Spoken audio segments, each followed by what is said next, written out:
यहां बुलाया और आप यहां पूरी हिम्मत ताकत से उपस्थित हैं। जैसी उम्मीद मैंने की थी उस तरह की ताकत आपने इस जिले में पैदा की, इसके लिए मैं पुनः आप सबका धन्यवाद देता हूं।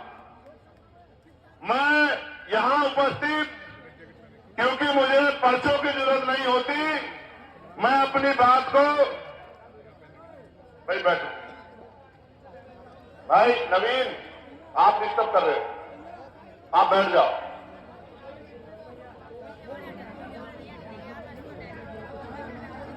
मुझे पढ़ने के लिए पर्चों की जरूरत नहीं है।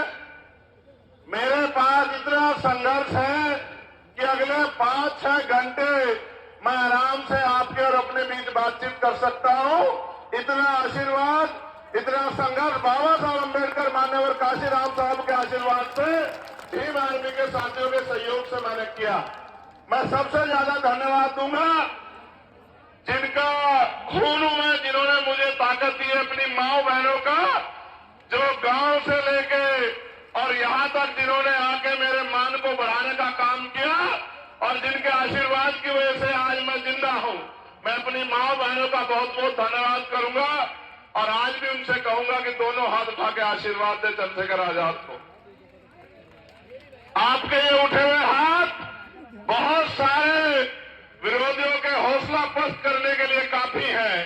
फिर मैं धन्यवाद दूंगा अपने सभी भाइयों को, नौजवान साथियों को, जिन्होंने चंद्रशेखर आजाद बन के इस लोकसभा और बिजनौर जिले में दिन रात मेहनत करके ये सैलाब पैदा किया। एक एक साथी को मैं बहुत बहुत धन्यवाद देता हूं। हमारी पार्टी के सभी नेताओं का मैं धन्यवाद करता हूं।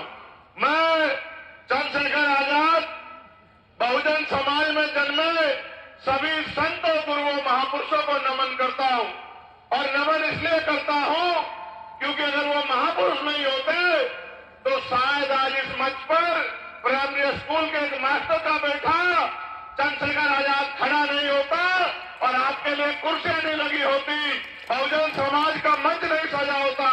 इसलिए मैं महामानव तथागतपुर से लेके संत श्रोमणी सदगुरु रविदास जी महाराज, भगवान वाल्मीकि महाराज, गुरु नानक देव, संत कबीर, राष्ट्रपिता ज्योतिबा फूले, छत्रपति साहू जी महाराज, डॉक्टर बाबा साहब अम्बेडकर, महामना रामस्वरूप वर्मा, संत गाडगे जी महाराज, नारायण गुरु, बाबू जगदेव प्रसाद कुशवाहा, जननायक कपूरी ठाकुर, संत राम बीए प्रजापति, उनके साथ साथ मान्यवर दीना भाला वाल्मीकि साहब, कोतवाल धन सिंह गुजर साहब, चौधरी चरण सिंह जी, कुंभराम आर्य जी, महाराज सिंह भारती जी और मान्यवर काशीराम साहब को नमन करता हूं, जिनकी जयंती आज हम लोग मना रहे हैं। हमारी पार्टी में जिनका नाम जुड़ा हुआ है और जिनके सपनों का भारत बनाने के लिए और जिनके अधूरे सपनों को पूरा करने के लिए हम अपने खून का एक कतरा चुकाने के लिए तैयार हैं और उनके कारवा को कामयाब करने के लिए संघर्ष कर रहे हैं। सम्मानित साथियों, आज मैं मान्यवर काशीराम साहब से शुरू करूंगा क्योंकि आप याद करो, बाबा साहब अम्बेडकर तो चले गए थे, उनके अनुयायियों ने बाबा साहब अम्बेडकर को भुला दिया था। मान्यवर काशीराम साहब उनके बीच संघर्ष कर रहे थे। जब मान्यवर संघर्ष कर रहे थे तो काशीराम साहब के संघर्ष के दिनों में आरपीआई के बड़े नेता मान्यवर काशीराम साहब को नीचा दिखाने का काम करते थे।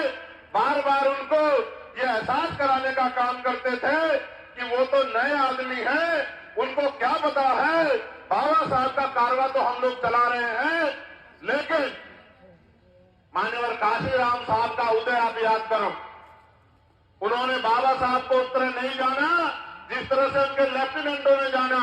उन्होंने बाबा साहब को इस तरह जाना कि जब मान्यवर दीना भाला वाल्मीकि साहब ने उनको एनिलेशन ऑफ कास्ट एक किताब दी पढ़ने के लिए और मान्यवर काशीराम साहब ने बाबा साहब के विचारों को जाना और उन विचारों के जानने के बाद उन्होंने क्लास 1 की नौकरी को लात मार दी। आज हमारे लोग नौकरियों के पीछे भागे फिरते हैं। मान्यवर काशीराम साहब ने नौकरी को लात मारते हुए कहा कि बाबा साहब अम्बेडकर हमें मालिक बनाना चाहते थे,